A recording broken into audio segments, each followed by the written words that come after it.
রাঙামাটি তীরন্দাজের আজকের পর্বে আমরা দেখতে তুমি সারা রাত জেগে আছো, আবার সন্ধ্যাবেলা বিয়ে। মা, তুমি শুধু শুধু একলাব্যকে কেন টেনশন দিচ্ছ? শোনো, আমি সবটা পারবো, কোনো অসুবিধা হবে না।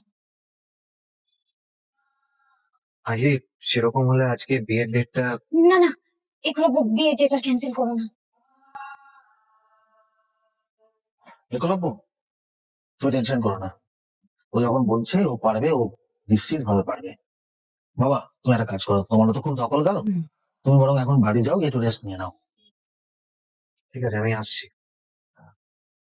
রেস্ট নাও আর প্রেশার দিও না নিজের উপর। আসছি। এসো। মারে কথা সিরিয়াস নে মা, তুই অন্তত 2 ঘন্টা একটু ঘুমিয়ে নে। হুম, তাহলে দেখবি অনেকটা ফ্রেশ লাগবে। আর দতিমঙ্গল গায়ে হলো সত্যি কিচ্ছু ভাবিস না, সব পরে দেখা যাবে। আগে তুই সুস্থ হ মা। হুম, রেস্ট নিয়ে নে। এখন একটু দেখি কত দূরে গেলো। হুম, আচ্ছা আচ্ছা, ঠিক আছে, পরে বলবো। কি ব্যাপার বেটা? না মানে তুমি হঠাৎ করে এরকম অসুস্থ হয়ে গেলে কেন?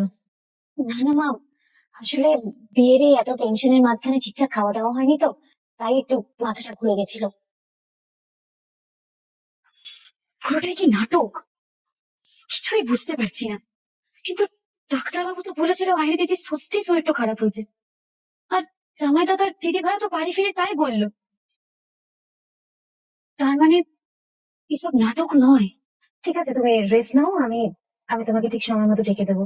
তুমি একটু ঘুমো এখন, কেমন? হঠাৎ করে শরীরটা এরকম খারাপ করলো কেন?